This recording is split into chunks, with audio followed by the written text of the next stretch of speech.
Olá, boa tarde. Agora 12:04, a gente começa essa edição ainda ao vivo lá para a Alerj, porque começa a ser decidido daqui a pouquinho o processo de impeachment do governador Luiz Fernando Pezão. Isso, gente, faltando aí 15 dias para o começo do recesso dos deputados, né? E com o governador já preso, né, Paulo Mário Martins? Boa tarde. Oi, Silvana, boa tarde para você, boa tarde para todo mundo. Daqui a pouco, às 1h30 da tarde, o presidente da Assembleia Legislativa se reúne com o presidente do Tribunal de Justiça para definir como vai ser o rito desse processo aqui na Assembleia Legislativa, ou seja, como vai ser o andamento desse processo de impeachment aqui na Assembleia. Duas hipóteses estão sendo cogitadas. A que seja adotado o modelo usado no impeachment da ex-presidente Dilma Rousseff ou no impeachment do ex-governador do Amapá, João Capiberibe, que acabou sendo absolvido depois desse processo de impeachment. O pedido de abertura de impeachment contra Luiz Fernando Pezão e Francisco Dornelles já se arrastava há quase 2 anos, mas só agora, depois da prisão do governador Luiz Fernando Pezão, é que a mesa diretora da Alerj resolveu aprovar o pedido de abertura de impeachment que foi determinado pela Justiça. O pedido foi feito pelo PSOL, que acusa Pezão e Dornelles de gestão temerária das contas públicas, o que teria agravado a situação financeira do Estado. Agora, a grande questão que fica, né, Silvana, é que o mandato do governador que está preso e do vice-governador, ele termina no dia 31 de dezembro. E o recesso aqui da Alerj começa daqui a 15 dias. Então a pergunta que fica é, será que vai dar tempo de julgar esse processo de impeachment? Vamos ver, né, Silvana?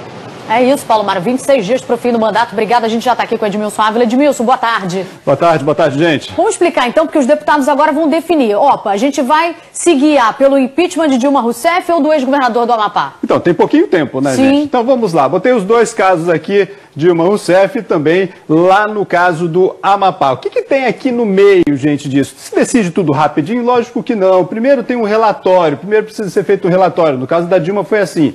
Depois desse relatório, precisa ter a defesa, gente. Todo mundo tem direito à defesa. Você tem um tempo para a defesa. Depois vem a decisão em plenário. Aqui, no caso lá do Amapá, foi um pouco diferente. Foi uma comissão especial de deputados e desembargadores. Então você tem uma quantidade de deputados e desembargadores, mas sempre tem que ter defesa. Para tudo isso precisa prazo, você precisa conhecer, você precisa ler, os advogados vão fazer a defesa. Então, gente, muito provavelmente não teremos tempo para esse rito todo. Vamos aguardar agora o que foi feito. É que o tempo está passando. Agora falando sobre as contas do déficit do ano que vem, só que esse número pode ser pior do que se imaginava, né, Edmilson Ávila? Então, botei aqui o desse ano, não é do ano que vem não, deste ano agora, nós temos aqui as contas, tudo é publicado.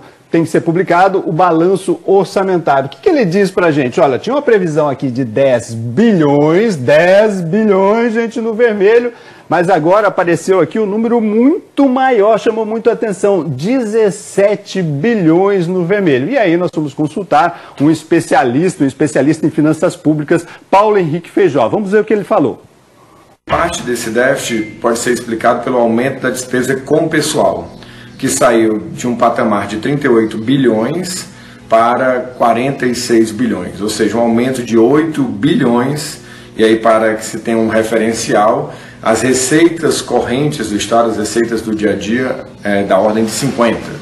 Então nós estamos dizendo que temos um déficit de mais de 30% da receita corrente e temos também um aumento de pessoal que foi de mais de 10% do total das receitas.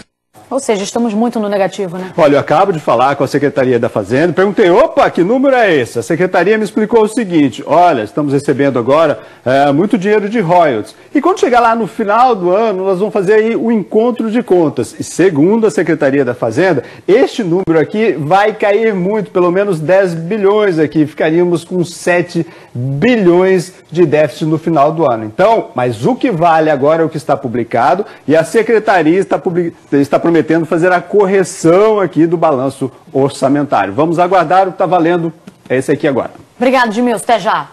E olha, faz 6 dias, né, que o governador Luiz Fernando Pezão está na cadeia e agora ele já está podendo receber os parentes. A Fernanda Ruvenard do G1 tem as informações ao vivo, está lá na porta do batalhão prisional da PM em Niterói. Boa tarde, Fernanda.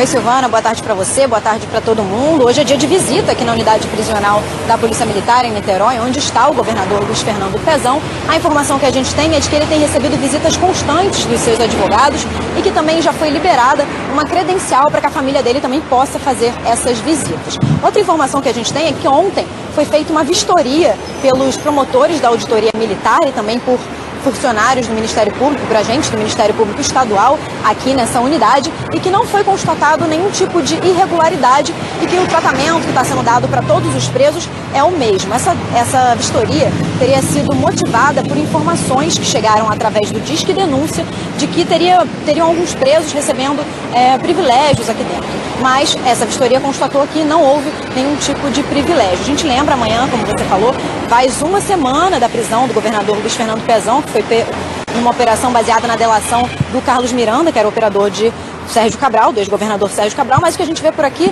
é que muitas pessoas estão se manifestando, passam por aqui gritando palavras de ordem contra o governador Luiz Fernando Pezão, que amanhã completa uma semana que está preso aqui. Silvana. Obrigada, Fernanda, pelas informações. O antecessor, e principal padrinho político de Pezão, Sérgio Cabral, recebeu a primeira condenação de segunda instância na Justiça Federal aqui do Rio. Os desembargadores confirmaram e aumentaram a pena do ex-governador. Corrupção mata. Voltando um pouco mais no tempo, 6 meses antes do Morro do Bunga virar baixo, ser concluídas, pouco mais de um ano antes da tragédia na Serra dos Jovens, para ser exato, no dia 14 de setembro de 2009, a cúpula da administração do Estado do Rio e empresários que eram próximos se reuniram em torno do ex-governador Sérgio Cabral, espaldando-se em Paris, na mítica mata dos guardanapos. Foi assim que começou o julgamento. Nesse processo da Operação Calicut, Sérgio Cabral já tinha sido condenado a 45 anos e 2 meses de prisão por corrupção passiva, lavagem de dinheiro e organização criminosa. Os advogados de defesa do ex-governador tinham pedido a redução da pena de Sérgio Cabral. Basicamente, o que sustentamos foi a reforma da sentença para a apelação de toda a imputação ou a absolvição parcial e, finalmente, a redução da pena com o deferimento de encaminhamento à Sala de Estado Maior. Mas o Ministério Público Federal pedia o aumento da pena e os desembargadores concordaram. O Tribunal Regional Federal da 2ª Região aumentou a pena de Sérgio Cabral. Serão 7 meses a mais de cadeia para um ex-governador que já está condenado a quase 200 anos de prisão. Sérgio Cabral é alvo de 26 denúncias. Em 9 já foi condenado. E as penas somadas chegam a 198 anos e 6 meses de prisão. No julgamento de ontem, o primeiro a votar pelo aumento da pena foi o desembargador Abel Gomes, relator da Lava Jato na 2ª instância do Rio. O desembargador Paulo Espírito Santo seguiu o voto do relator. Eu não tenho a menor dúvida, sob o ponto de vista do Estado, aqui, para mim, esse é o maior caso de corrupção que nós já vivemos aqui. O presidente da turma, desembargador Antônio Ivan Atier, manteve a pena determinada pelo juiz de primeira instância. E digo que os fatos de que tratam o processo são realmente graves, mas mais do que graves, são impressionantes e causam profunda tristeza ao vermos que a ganância desmedida leva o homem ao inferno, onde merecidamente, quem sabe, a melhor parte de sua vida. Os desembargadores também reavaliaram as penas de outros 11 condenados nesse processo da Operação Calicut. Entre eles, Wilson Carlos, ex-secretário de governo de Sérgio Cabral, Hudson Braga, ex-secretário de obras de Sérgio Cabral, e a ex-primeira-dama Adriana Anselmo. Hudson Braga teve a pena reduzida, de 27 anos para 18 anos e 4 meses. E o Wilson Carlos, de 34 anos para 18 anos e 1 mês de prisão. A pena de Adriana Anselmo caiu de 18 anos e 3 meses de prisão para 12 anos e 11 meses. Fora a insatisfação do Ministério Público com a quantidade das penas, o que vamos analisar a possibilidade de recorrer, há também uma sensação de alívio pelo reconhecimento de que o trabalho que levou à condenação foi confirmado. Afinal de contas, foram confirmadas as condenações e confirmadas as penas altas.